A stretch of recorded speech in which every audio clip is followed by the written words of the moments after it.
Thank you and good morning.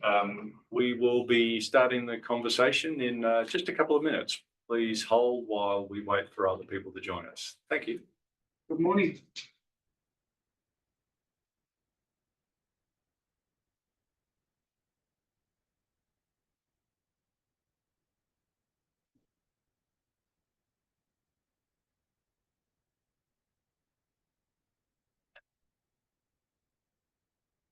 That dance that you're doing, Kirstine, I'm sure is indicating that there are some people joining. Excellent. But the audience is greater than 6. That's brilliant. That's much better. Or 3 or whatever.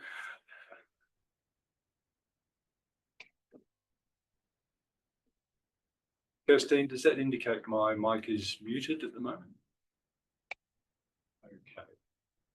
Okay. You are. Yes.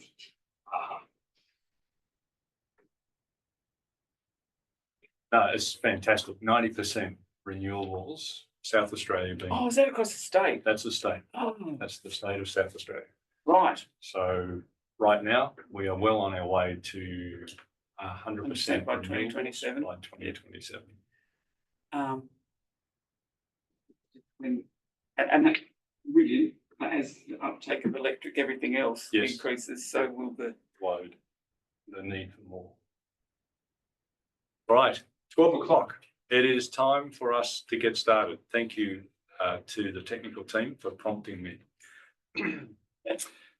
Welcome to today's webinar on Solar Made Simple. COTA SA is delighted that you've joined us today. My name is Andrew McNaughton. I'm a member of the COTA SA Climate Change Group, and I have the pleasure of conducting this webinar today. To begin our event, COTA SA would like to acknowledge the Kaurna people of the Adelaide Plains as the traditional custodians of the land and where we meet today. We also acknowledge all Aboriginal nations. Throughout South Australia, we honour Aboriginal people's continuing connection to country and recognise their sovereignty was never ceded. We pay our respects to elders, past, present and emerging, and extend that respect to all Aboriginal people. COTA SA is an older people's movement and the peak body in South Australia representing the rights, interests and futures of people 50 years and over. In other words, people who are just starting to get to live their lives. We know that older South Australians have a deep commitment to reduce the severity and impact of climate change for today's community and for future generations. The adverse effect of climate change on the health of the community, including older people, is evident in the rising cost of energy, heat-related ill health, and extreme weather events, and we've got some recent examples in our own country.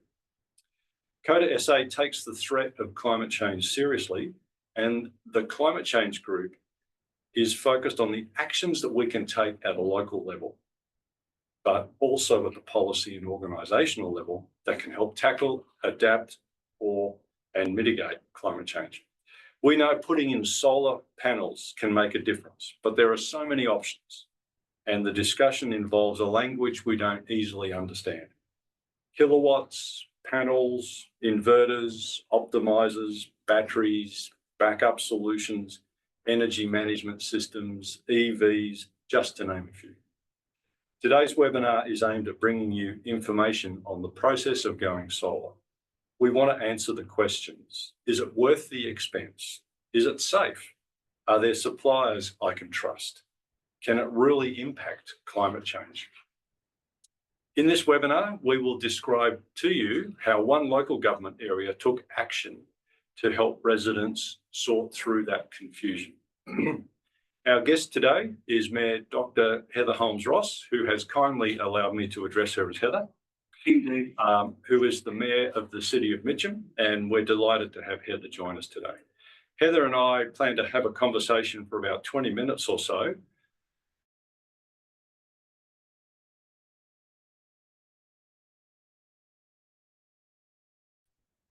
Load up your questions so that we can talk through them. I encourage you to take this opportunity to expand your knowledge or get answers to long-held questions that you might have. Heather and her team at Mitcham Council have been deeply involved in this area for several years now. Under Heather's leadership, the City of Mitcham has proactively worked to help residents address these questions and reduce the risk in making these decisions. In other words, she's been simplifying going solar. So I thought it would be an excellent guest. Heather would be an excellent guest. She's a passionate advocate of this initiative and is here today to talk about her experience. Welcome, Heather. Thank you, Andrew. Before we start talking solar, can you tell us a little bit about yourself and your journey to becoming the Mayor of the City of Mitcham? Oh, great question. Thank you. I was a research scientist at Flinders Uni, researching molecular dynamics. We won't go into what that is. And I met my husband, my current husband, who was a chef, and he was the exec chef out at Qantas. And he said to me, I'd really like to have my own thing. And my contract at Flinders was coming to an end. So just together we decided to buy a cafe restaurant up in Blackwood, and we named that the Artisan Cafe. And it was based on sustainable practices, traditional cooking, those types of things. And while we were running the Artisan in the crazy tree change moment, I started a shop local campaign, getting all the local shops together to talk about spending locally and how much difference it can make to the economy, the local economy, if we use our local shops rather than shopping online or big supermarkets, that type of thing. In the course of this campaign, I went to my council, my local council, and I asked them, could they help? Could I have in-principle support? Could I have someone to liaise with so that we could have markets and community meals and those types of stuff? And could I have $500? And my local council, Mitcham, said no, no, and no. And I got really cross. Right, I'm gonna do something about this. So I ran for mayor, and there was no way I was ever going to win. Because Mitcham is quite conservative. But one of the things I talked about during that campaign was how great it would be if everyone within the community could access solar. And then no one was more surprised than than me when I won. And I have to admit, I cried into my pillow. What have I done? But 6 years on and another election on, I absolutely love it. And local government is key, I think, to mitigating and planning for climate change, because we are very, very close to the people. We're listening and we're very available. So.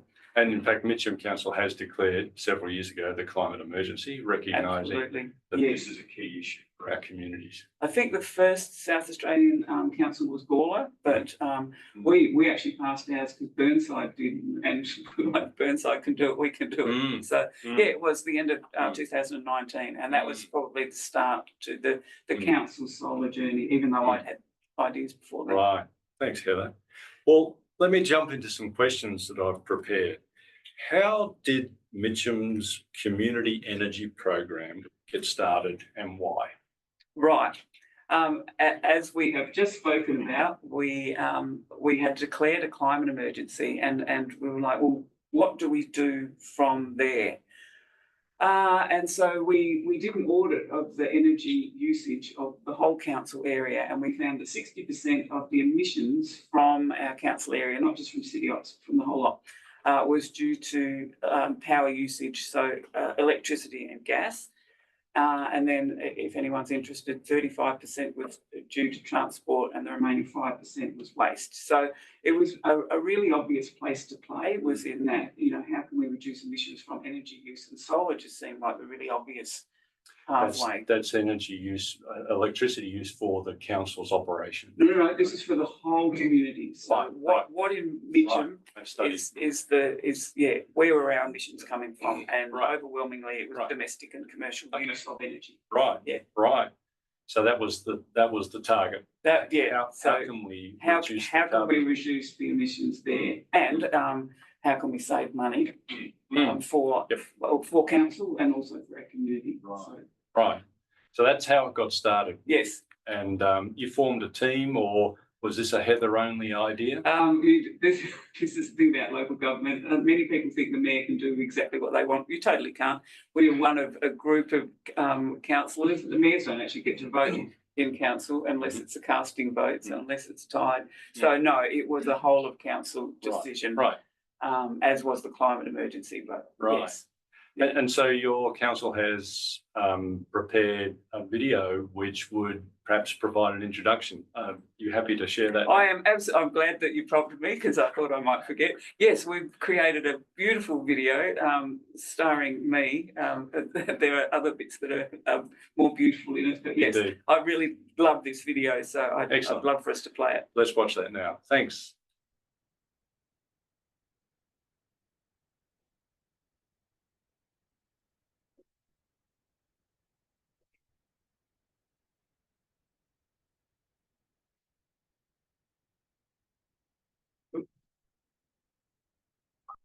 Very there in the room. Just Okay, will they be getting the sound? yes. Yes.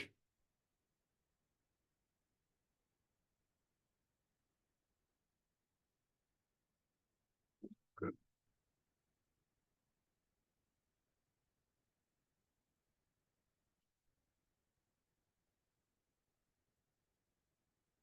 No sound?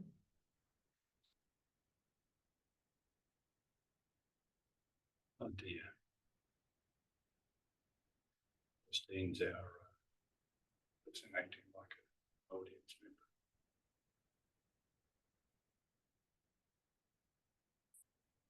So, disappointing. Well, we'll be able to come back and point to the link. Okay.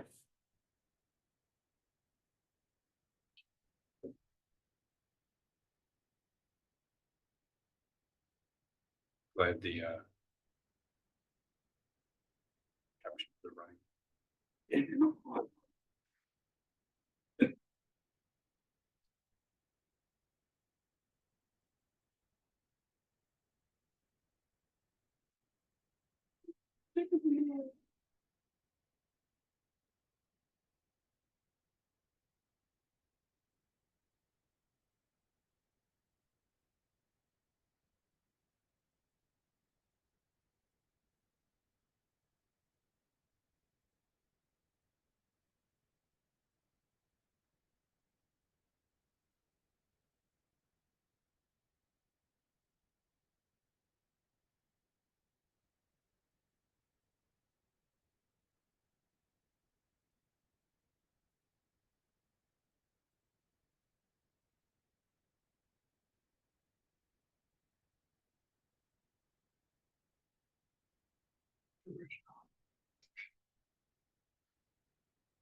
Right. Well, look, it seemed we had an issue with the audio, so I'm terribly sorry, but we'll make sure that if you visit Mitcham Council's website, you can see on their Mitcham Community Energy program site the link to that video, which I'm sure will sound a lot better when you play it on your PC. So let's just recap, Heather, on some of those points that fortunately the captions will show on. But the highlights were that you were able to find through the program, you were able to find solutions for residents and businesses and sporting clubs or community in Mitcham Council that really makes a difference for those people. Oh, absolutely. what we first did is identify the barriers. So Right. what's stopping people from uptaking solar? Mm. And we thought that it was probably that it was financial. And so it was important that we could have a no upfront cost option. Right. But in the end, it was more than that. There were three things. One was financial, but we found 50% of the people that came into our, that used our program were paying up front. So it was a barrier, but not the only one. Understanding the technology was really important, but the big one was trust. And so what we did as a council was a heap of homework. So we decided that we wanted to run this program to help all of our residents get solar on the roof. What we found was that batteries are a really important part of that. And at the time, batteries had only just become cost effective. In the olden days, you put solar on your roof and you get a huge feed-in tariff. And that's how you made your money from solar. But things have changed now, and the way to make money from solar is to be using your own solar all the time. So the battery is an integral part, because then, of course, you fill your battery up when the sun is shining, and you use it when the sun is not shining. Mm-hmm.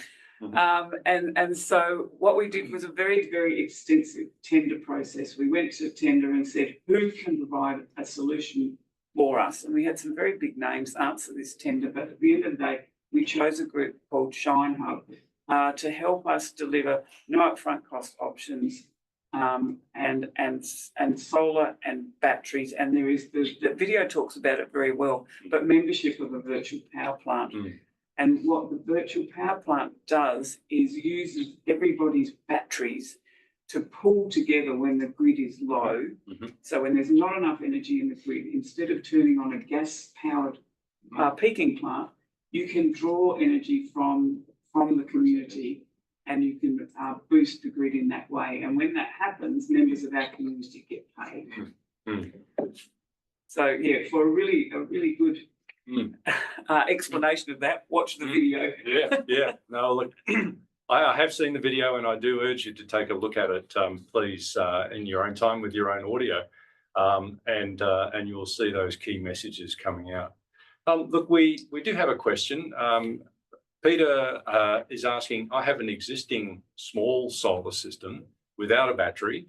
I would like to upgrade and add much more solar and possibly a battery. Yes. Where should I start? You should start by bugging your own council. So this was exactly what we provided, was the chance for people that already had solar to add a battery or to upgrade the number of panels. What we did was went out into the community and with Shine Hub. So we took a product that they already had, and we did what we call white labeling, which means we promoted their product. And we did this having spent about $100,000 in processing all those tenders and working out who we could trust. So before we chose, we put together a panel of experts, of lawyers, of audit and risk type people, our insurers, just to make sure that Shine Hub, the body that we were using, we could trust, because as a council, it's a really big deal.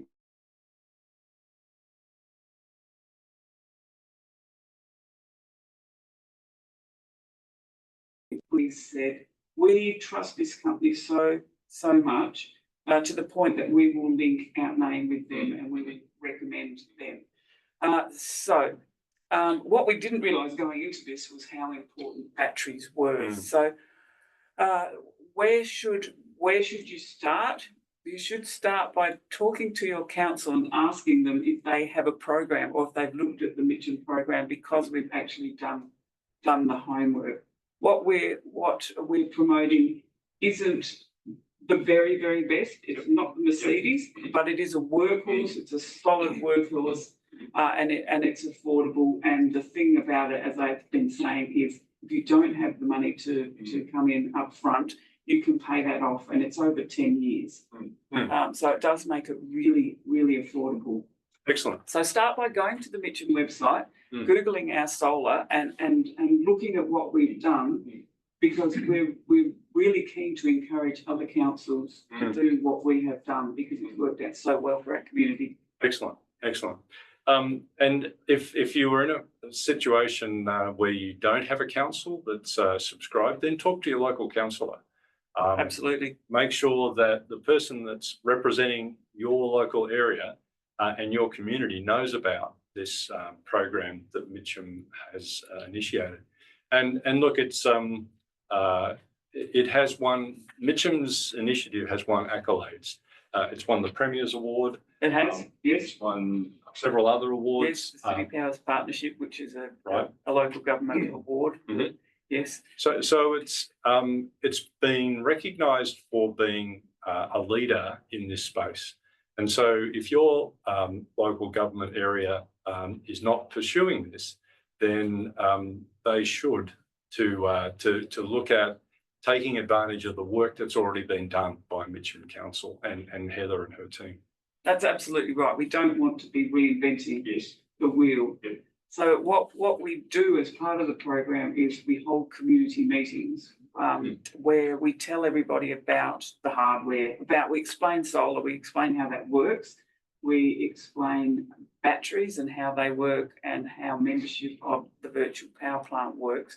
Now, all of this is on the Mitcham website, so you don't need to go, or you can go, if your own council's holding a meeting, obviously go to that, but if you can't, all the information is on the Mitcham website. And what we found was that people, because local government is a trusted tier of government, people were inclined to listen, which was fabulous. No, excellent, Heather. Another question here about batteries coming through. What feedback do you have about the value of batteries to the people who've installed them? Are they worthwhile to install from a cost point of view? They are now. So that's only been the case for about 3 years. And it's because what power companies are doing now is charging by time of use. Right. So it used to be a flat charge all day and all night. Now what we're doing is, except for your J tariff for hot water, now it's very expensive during peak, as you would imagine. So from 3 in the afternoon till 1 in the morning is very expensive, as is from 6 in the morning till 10 in the morning. It's very, very cheap from 10 in the morning to 3 in the afternoon, and that's because there's so much solar going into the grid. So that's the cheapest time of day to purchase power. And it's cheap, but not as cheap from 1 in the morning to 6 in the morning. And you can see that's because there's not much demand. What your battery does is allow you to generate that energy and then use it during peak. So it does make sense. So we have an example. The example that we use at Mitcham is if you used to have a quarterly bill of $600, your new bill would be $228. Sorry, it'd be $372.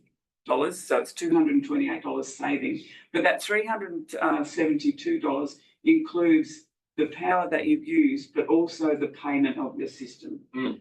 So from Shine Hub, one of the things that we loved about Shine Hub is that they'll only install the system if you are going to be better off financially from day one. Right, so they work through those numbers. So they work through those numbers for you. They've got some software that they can look at your roof and decide whether you will, whether the positioning is right, whether you've got trees in the way, whether you're in the shadow, all those types of things.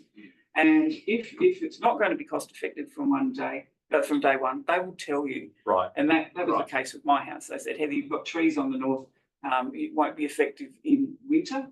I said, I don't care, I'm the mayor, I cover my roof in panels. And it has been very effective. We're lucky enough to have a pool, so we make the money over summer.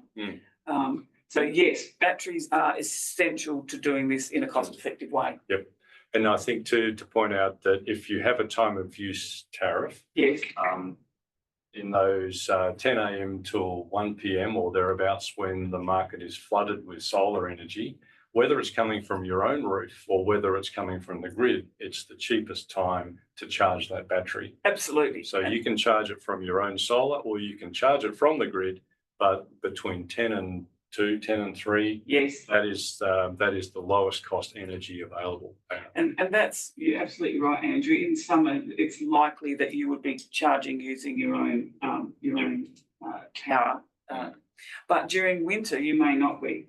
And so with the battery, it's like any other battery, it stores energy. And so you can top it up when everyone else is making power across the state, even if it's not used. But the other thing you can do is fill it up at night when it's cheap. Yep.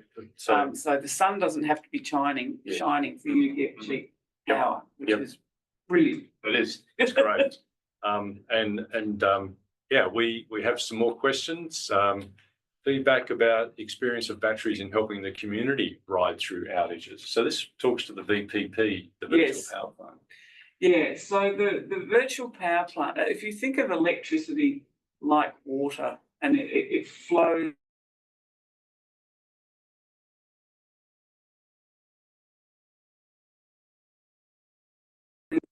And so when the grid is low, so that there's not enough power being produced, we can allow all those batteries, so all that water to flow into the grid. What it does is, just like water will flow where it's closest first. And so if the grid is low, when we activate the virtual power plant, the first place that energy will go is close to where it's being released. So that's your community.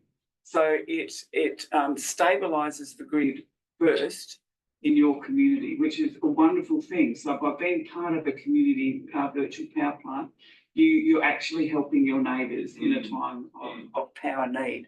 And we've had people join up to the system just for that, to the program. They really like the idea of helping their community, and I think that's a really lovely thing. Yeah. I think community is going to become more and more important as we head into the coming decades. Oh, absolutely. And part of what we saw in the video was that all these individual members of our community, all these residents saying, I'm a power plant. And so all of them are part of generating this power. And I think that the changeover to renewables is a really excellent chance for us to socialise, so to democratise power, so to let individuals have a go at being part of the power company, you know? Yes. And that's, pardon the pun, it's empowering, you know? Yes. You actually feel like you're making a contribution. Yes. We have some solar panels, and we have, through the energy management system, solar panels and a battery, and through the energy management system, we can see how many tons of carbon dioxide we have prevented being put into the atmosphere because we're using our own energy, energy that we create from the panels and store in our batteries. So that is a very satisfying feeling to be able to do. It absolutely is, and I think that this is how the world is going to, tackle this, is by individuals taking action. I don't think that we should be taking on the guilt, because the climate change we're in is 200 years worth of emissions, but certainly we can all be part of the solution, and that is empowering. And it makes you feel, if being happy is part of empowering, that's brilliant, you know. So how have you measured the program's success, Heather? Mainly in terms of uptake. So we run bulk buys, and we've run one of those each year, and that way residents can buy the hardware at a reduced cost because we're buying in bulk. So we've run 4 bulk buys. Our last one was in February this year. I think it's closing round about now. I think it's just closed. Anyway, we've had over 1,000 people take us up and be part of the program. Of them, only a handful, so under 30, haven't gotten a battery. So everybody has become part of this virtual power plant. And so that's the big difference, I think, between our program and people just going out and getting the solar. Is that we're running these educational things so that people understand how important the battery is. So you mentioned 3 obstacles. One was the cost, the second was understanding, and the third was trust. Yes. And so with the work that you've done with selecting Shine Hub, you've addressed the trust issue because you've gone through the due diligence and you've looked at the strength of the company, the products that they're Pull promoting. their books apart. Yeah. Yes. Yeah, and examine them. And then with these bulk buys, you actually take residents through the understanding aspect. Yes. So improve their understanding of how this works. So you really, and then financially, the bulk buy offers a percentage discount because Shine Hub is saying, I'm not buying 10 of these units, I'm buying 1,000 of these units. Absolutely. And so they can present a more compelling financial proposition to customers. Yes. And they also offer financial terms that mean if the customer can't purchase up front, then they can actually spread that cost out over 10 years. Yes, absolutely. And what my personal experience is that we have seen the payback.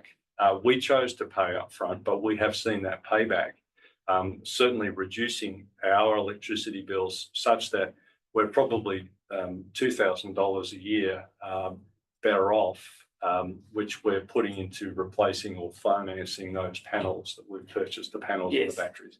So it's around about $1,500 to $2,000 a year, I would expect, that most households using regular consumption numbers would and energy tariffs would probably benefit from. Oh, absolutely. And in our example, it was the savings were $228 a quarter, which is $1,000 a year, and that's if your power bill was about $600 a quarter. Right. So, which is that's a very small power bill. It is quite a small power, but when we started, it was average, but now it's power has gone up. So why would someone buy through the Mitcham Community Energy Program compared to approaching a retailer directly?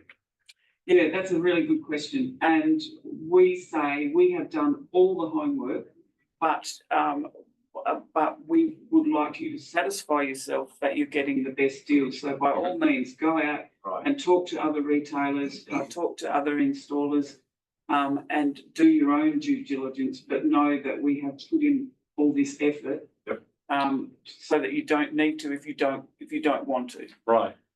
So that's why we've done the homework. So you're really offering a benchmark. Go shop somewhere else if you want to, but come back to the benchmark and see whether the Mitcham Energy Program gives you a better deal through Shine Hub than through the other retailers. Yes, and the one thing I suppose I would emphasise is make sure you're comparing apples with apples. Tesla are the best batteries. Our batteries aren't Tesla, so they will last for 25 years, as will our warranted. So that we expect them to last just as long. But Teslas are a better battery. There's I would say in 25 years the technology is going to change so much that perhaps you don't need to pay the extra for 25 years longevity at this point. But as I said in the beginning, it's a solid workhorse unit that will work well. The other thing is being part of the virtual power plant means that you are paid payments. So when Shine Hub takes the power from your battery, you get paid 55 cents a kilowatt hour. Kilowatt hour. And that's on top of any feed-in tariff that you might be getting from your provider. Mine at the moment is 5 cents. So that's another reason to just check that if you're doing a virtual power plant that you're getting paid for that, or make sure that you're getting the same deal. Yeah. And I think too, on the topic of batteries, I'm guilty of in the past looking at things that have come from China and thought maybe they're cheap and maybe they're not going to go the distance or last the distance, preferring something manufactured in the US or the UK or Asia somewhere. But what we've seen over the last 5 years is that China as a country has invested so much in renewable energy and in battery technology that it is really clear that the Chinese manufacturers of batteries are certainly up amongst some of the world's best batteries. CATL is a company in China that is the world's biggest battery manufacturer. We see lots of BYD vehicles around on the road these days, and BYD is now the world's third largest vehicle auto seller. So the Chinese brands, back in the 60s and the 70s, if we go back that far, when Japan started making cars, yes, made in Taiwan. yes, everybody used to look at the little Hondas and think they were tinny, and now Hondas have become a premium brand. And I certainly see that China and its renewable energy products are heading in exactly that same direction. So if you've got nervousness around the Chinese branding, I think you can, using due diligence and selecting companies that reputable suppliers are selling, you can actually set those fears aside. So I'm not sure that there are many batteries made outside China. Correct. Certainly, I don't think there's many components made outside China. Australia makes the Tindo make Australian Panels. panels. Well, they put together panels in Australia made from Chinese components. But people that have felt very strongly about that have put Tindo panels on their roofs, still joined up to with our battery and still being part of the virtual power plant. So that's an option. You've got options. Yeah, absolutely. Right. Some other questions. How much will it cost me per year for 10 years, and how much will I save? I think you've answered that question. Your $600 quarter model said that they were going to save about $220 a quarter. Yes. And that includes the cost of the repayments for the duration. So yes, it's a positive financial outcome. Absolutely. And the other thing that you're doing, of course, is you're missing, or they're not being affected by the increases in power price. Like you're minimising that because you're using your own power. So that's as we spoke about earlier, 600 was average before, and now it's not. So the earlier, I suppose, you get on board, the greater your savings are going to be. Yes. One other question. Noting that the SA grid, question from Dan, noting that the SA grid's already flooded with solar, is there an argument to go straight to the battery and bypass the solar that is filling off time of use rates? I think yes, particularly if you're in a situation where you can't access solar. I mean, the cheapest way to get energy is in situ. So the cheapest energy is if you can get your own solar from your own roof. However, if that's not possible because you're in a multi-unit dwelling, because you have a shaded roof, because you can't afford the whole thing, then no, it's a great idea. What we lack now is batteries, is storage, and that's I suppose if you wanted to call it an issue with the whole renewables thing, is you can't generate power when you need it, but if you store it, it can be available whenever you need it. So I think definitely batteries are the go. They are. Yep, I'm convinced as well.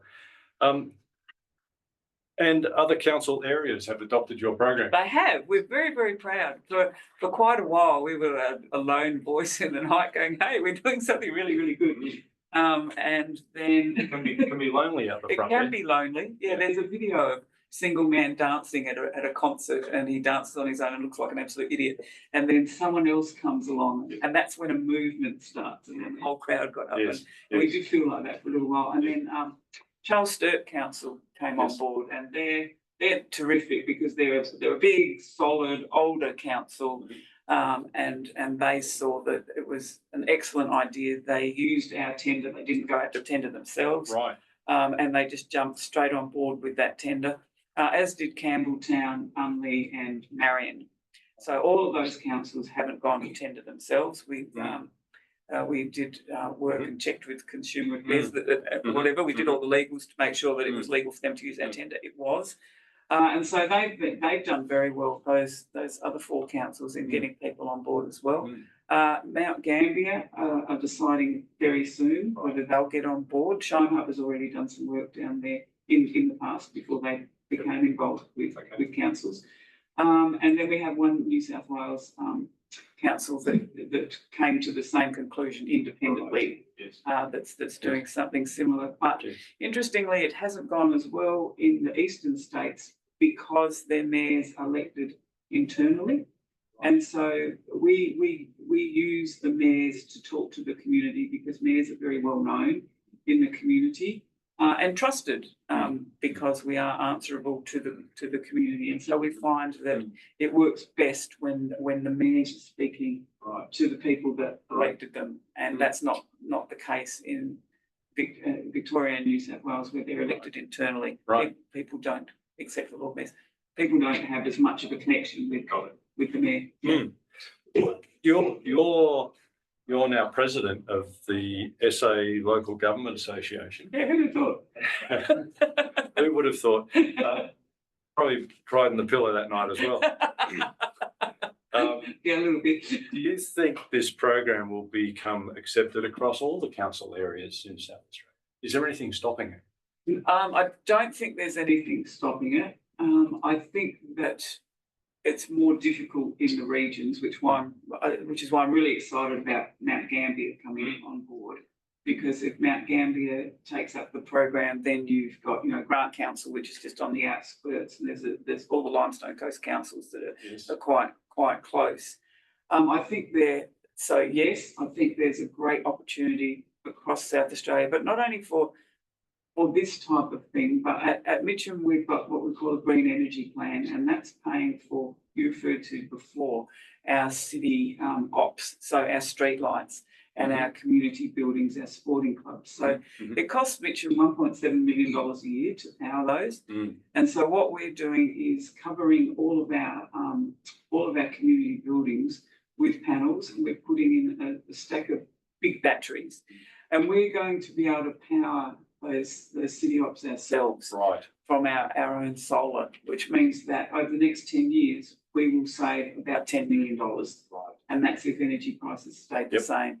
So I think there's a huge opportunity for other councils to do that, to not only help their residents by providing, the opportunity for them to get solar panels, but also to reduce their rates through using a green energy plan like this.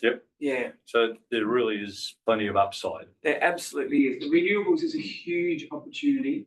And as councils, if we can find a way to offset resident rates, that's brilliant, because we are all about doing things as efficiently as we can. Opportunities everywhere. The other thing that we're actually involved with at the moment at Mitcham is a trial with SAPN putting EV chargers, so that's electric vehicle chargers, on Stobie poles and council-owned light poles. What we would like to do across South Australia is have local government in charge of an electric vehicle charging network. So one, so that it's standard across the state. But two, because we feel that if it's local government, we'll be able to put chargers where people need them. So, for example, if you live on the third story of a building, how are you going to charge your EV? Are you going to hang it out the window? And so if that infrastructure isn't part of the building, then you can't buy an electric vehicle. That's unfair. So if council's involved, then we will put the charges where they should be, and not where another company thinks they should go. The other thing is we will, because we can put them in the car parking, street car parking, and we are also the ones that are going to get complaints when car parks are handed over to electric vehicle charging, so we might as well be in control. But we think that local government are really well placed. We could make a small amount of money from it, but the biggest thing is that we will allow access to everyone. So again, there are barriers to people that for electric vehicles. We want to reduce the barriers as much as we can. So at a statewide level, even the trials with through Mitcham, I'm really excited what it could do for the whole state. And I think getting some consistency in the charging networks is a really important factor. A lot of the talk in the electric vehicle users area is that chargers are there, but they're not working. And so that, I think, if local government was to want to take a position that said, we will take responsibility for that, and then put in place a mechanism to service them, make sure they're functional, respond quickly to outages and so on, then I think that will potentially help, remove another barrier to EVs being adopted. Oh, absolutely, because we're there, we're on the ground. We're not like a big multinational that's based in wherever. We're based in every town. So I think it makes sense. And we've spoken to the Energy Minister, Tom Jonas, and he thinks that it's a really good idea. He has favourable things to say about the idea of local government doing that. So that's all very positive. Speaking of Tom, I saw a news article that said South Australia has just ordered 50 battery EVs, battery buses. Oh, wow. 100% EVs. Yes. We have a hybrid bus out there at the moment, I think, and perhaps one battery EV bus. But Tom Koutsantonis' department has just ordered 50 brand new Scania EV battery buses. That's fabulous. So we're on the move. We are, and South Australia has been the leader in this sphere for so long, and it's really good to see that paying off, to see our politicians understanding, and it's something we should be really, really proud of. As a state, we had a Japanese delegation come and visit us in Mitcham.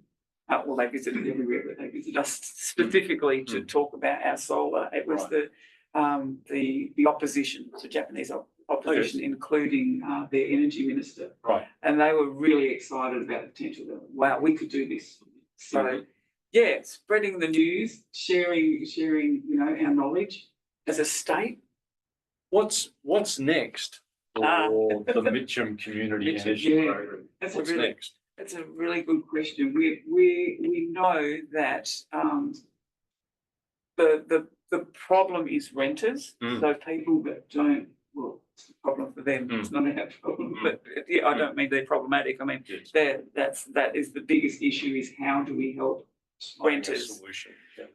So what we're contemplating is becoming a retailer of energy, and our idea is that because we're producing so much energy within Mitcham, or we will be. So I talked about how we're putting solar panels and batteries on all of our council-owned properties. We will have excess, we'll generate more power than we need. So what we're hoping to do is to be able to sell that back to people within our community at a reduced rate. So we're hoping that we could perhaps halve the cost of their electricity. So that's where we're headed.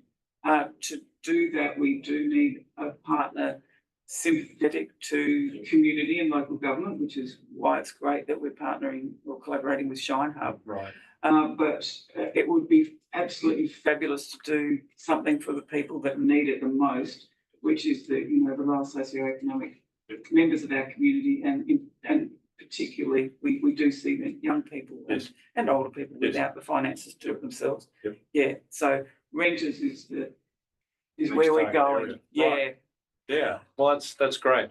I think we've certainly seen. I don't understand yet the dynamics or the contractual relationships in terms of supply agreements and retail agreements. But if Mitcham becomes a retailer, then you've got the ability. You're also a generator of energy. Yes.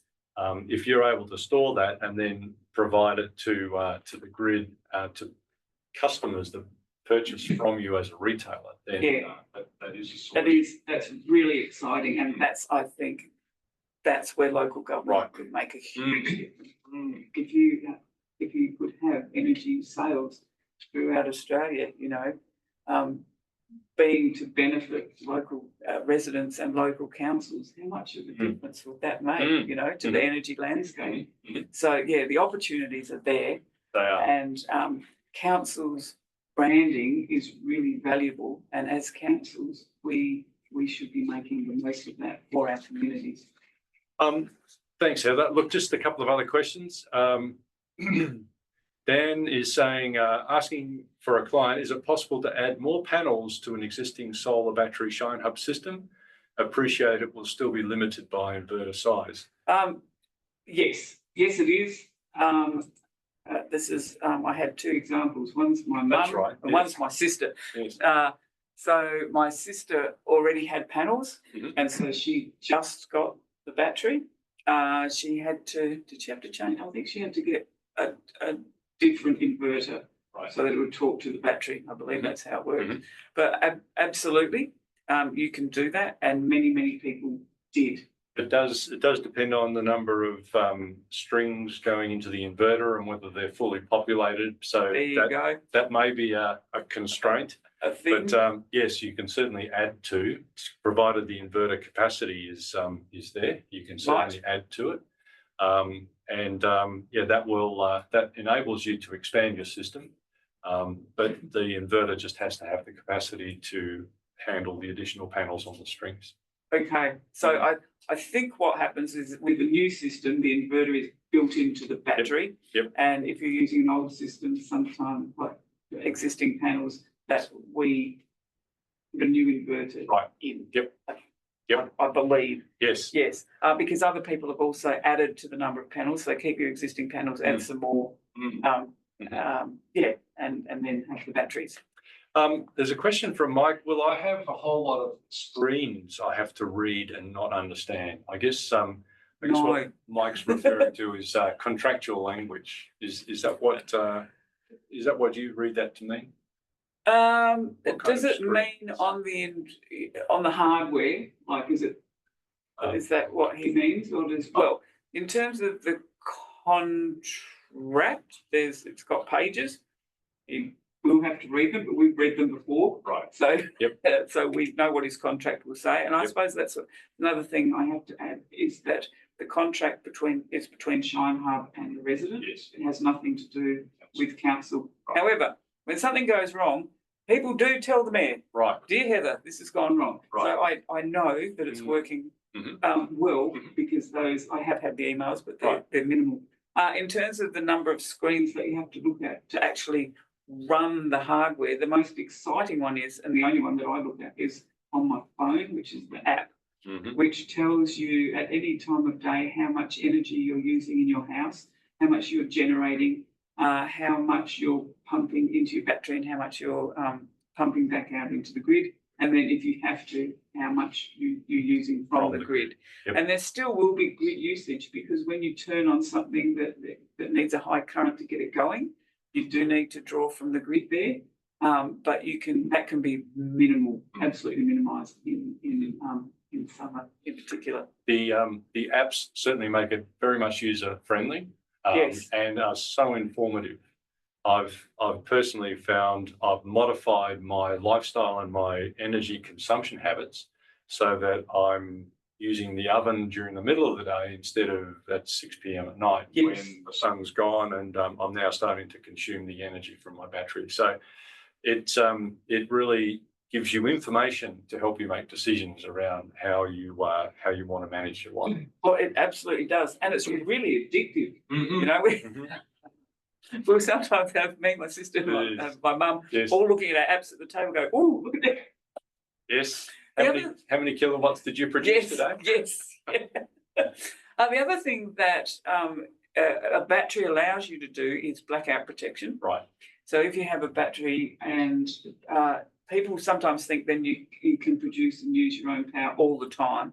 That's not so. If the grid is down, then you're not able to use your own battery power unless you have this blackout protection. What that does is isolate your home from the grid, so that when if there's a power line down or whatever, and you're not getting electricity, you isolate yourself from the grid. Then you can use your battery power, and you can continue to use the power that's being generated by your panels. And I don't know if people remember, a couple of years ago there was a mini tornado type thing that ran up through City of Mitcham in particular. It was overshadowed by the River Murray flooding, so not many people heard about it. But we didn't have power for 3 or 4 days. Some people were up to a couple of weeks. And so we flicked our blackout protection, and I call it solar smoke. I was just, my house had, it's not all the circuits, it's a limited number, but the fridge was going, the TV was going, the lights were going, and the fan was going. And my house was the only house in the street with lights on, and I did feel a little bit smug, but I did ask the neighbours if they wanted to charge their phone and things like that. Hilariously, none of the circuits upstairs were covered, so I had to run a big power cable. Awesome. Look, we have another question.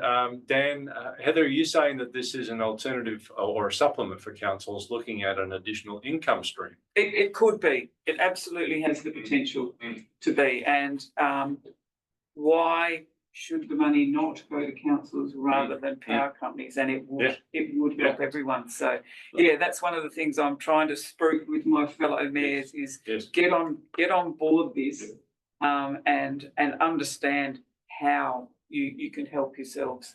Yeah. And question from Peter: any comments about where EVs might fit in your strategy? You've spoken about chargers. Interesting, because EVs. So the EVs, there's bi-directional charging, which is coming, which means you can go both ways. So you can charge your EV, but you will also be able to. The technology exists, but it's not, mainstream yet. But you'll also be able to go back to the grid. So in the same way the virtual power plant works, where you can pump electricity into the grid when the grid's low, you could foresee a future perhaps where anyone can do that and could charge from their car batteries. So could put energy from their car battery back into the grid and be paid for that.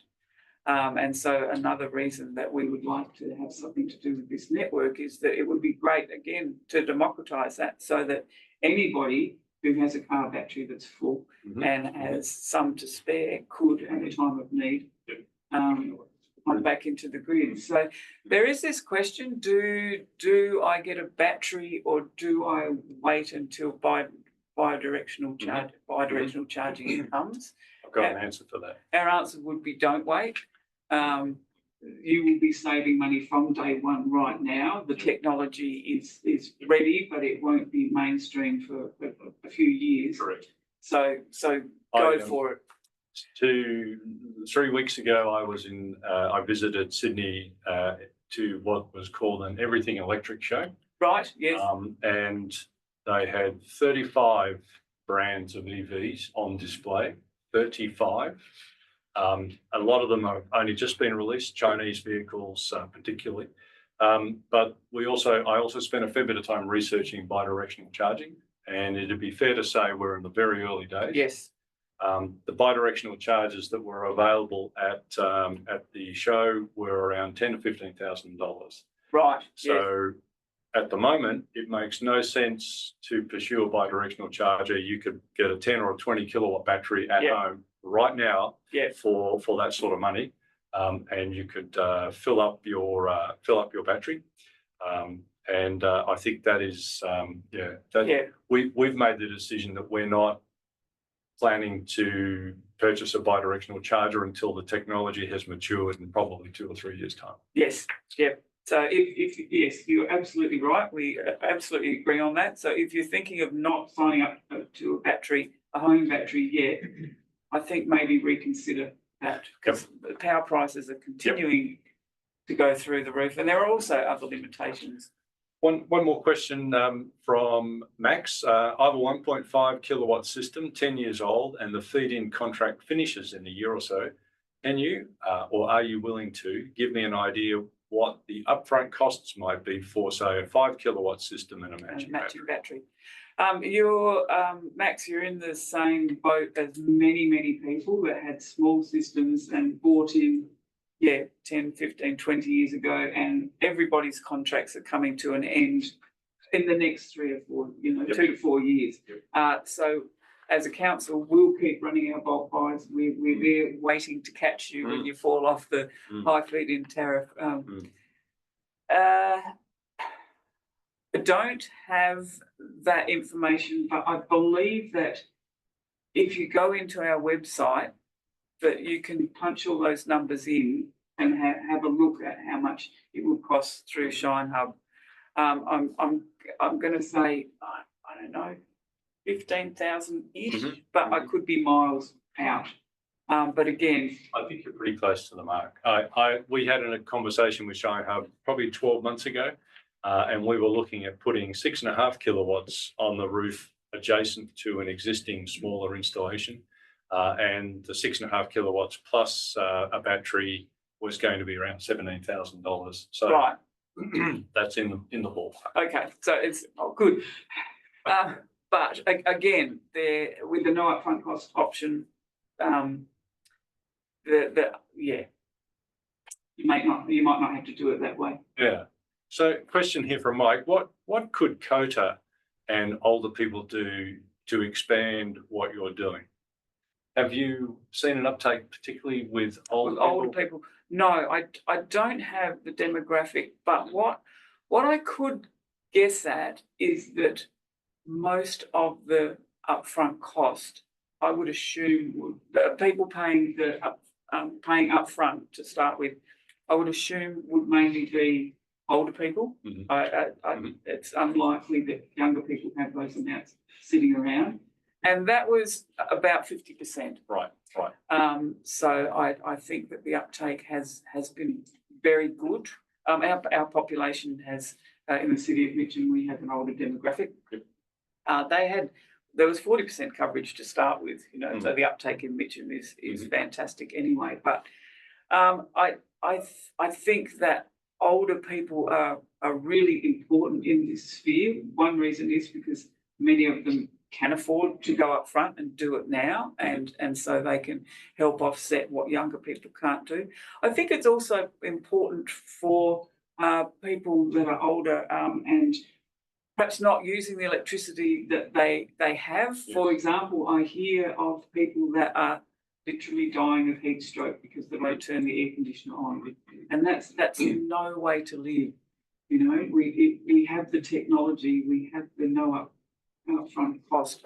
People should be able to cool themselves in winter. So what do? Tell your councils, get onto your councils and say, there is a solution. You are the level of government that's doing stuff. Do it. You don't have to do all the homework. You don't have to. Other councils, we have done the work. Other councils can just come in and we will talk to them. Other councils can go to our website or the Shine Hub website, register as a council. Everything that we did to get this program up and going is available on the website for free. All of our paperwork, the original tender, every decision we made is all there, publicly available. So there is no excuse for a council to at least not investigate. So yes. Thank you. Well, Get angry. So yes, confirming the message for older people, start by going to your local council. Argue for the Shine Hub program if it's not already in place, and consider installing a battery and being part of a virtual power plant. I think that's the message I'm getting. Yep. Look, we're out of time. Heather, thank you for your time today. I'm sure we've all gained some insight. Thank you. There are reputable organisations prepared to support people who want to move to solar. Go talk to your local councillor if you're not seeing that facility available already. It is exciting to be living in South Australia. We've got a target of being 100% renewable by 2027. Today, our energy is 91% renewable at the moment. I'm proud of this achievement, and the work that you've started at Mitcham Council is contributing to that. Thanks to the COTA technical team, Kirstine and Natalie, for assembling the resources. Thanks to the audience today for the questions you've asked. And on behalf of Miranda, our CEO, I'd like to thank you for your COTA membership and encourage you all to stay tuned for more webinars in the future. Thank you for joining today, and have a pleasant afternoon. And yes, it has been recorded. Thank you all. Thank you very much. Thanks. Awesome, Heather. Thank you. Thank you.